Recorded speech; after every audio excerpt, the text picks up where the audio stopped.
Dario Lee, Mr. Dario Lee. And we're going to just get right into this interview, man. And he has an amazing story that we want the world to know about. We really want the world to know about. All right. So I'm going to just start off by basically saying, introduce yourself. Let people know who you are. Okay. My name is Dario Antoine Lee. Yeah. Ex-basketball player. You might as well say professional basketball player. Um, Actor, filmmaker, a survivor. So basically, what we're going to talk about is, how far you went in basketball. And then there was some type of situation, a legal situation, Yeah. that kind of stumped your shot at actually achieving your ultimate goal, which is probably the pros, the league.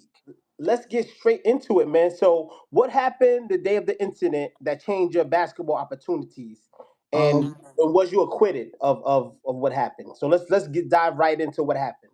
Okay.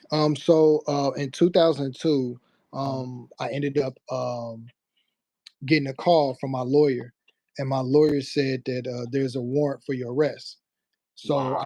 I just hung up with the coach. I just hung up with Clark State University. I'm sorry, Clark State College. And I hung up the phone, and I got the call from my lawyer, and he said I had something to do with he said, do you know these two guys? I'm not going to mention their names, but Okay. he said, you know these two men, and they said, do you have any? Do you know them? And I was like, no, I don't know who they are.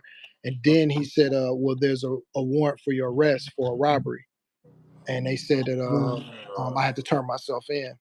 So I turned myself. And not to cut you off. So My fault. something that you knew nothing about. Nothing. You knew nothing about this. So he tells you you have a warrant. So what's at that moment? What's going through your mind?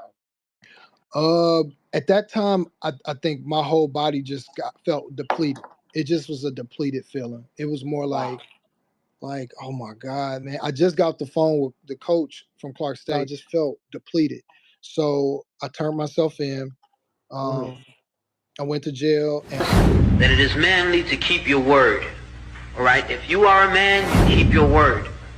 And now all that the black people in this country are demanding, and even the black people in the whole world are demanding, is that you keep your word. You told us we were free. Well then, show us that we're free. You told us that there is justice, equality for all in this country. Well then, stick to your word and let us see the justice and equality for all. Or else admit to us that you're not a man, you're a worm, you're afraid of us, you're afraid to give us equal stand. You're afraid that if you give us equal ground that we will match you and we will override you. And if that's what you're afraid of us, then tell us that just what you're afraid of. But don't keep hiding it from us and holding this up to us, and every time we ask you for something, you give us a little bit of something, and it's all tokenism. We don't want tokenism. And there are most black men in this world that don't want charity. And yet still every time we ask you for something, you give us a little piece, a little piece. You're playing games with us. We're not children. We're big men. I've seen my father have to put up with all kinds of stuff. He was a big man. He raised a family. He went down south, and he had to go around to the back door with his wife. We're not asking for anything. We're not asking for any favors. All we want is what's ours.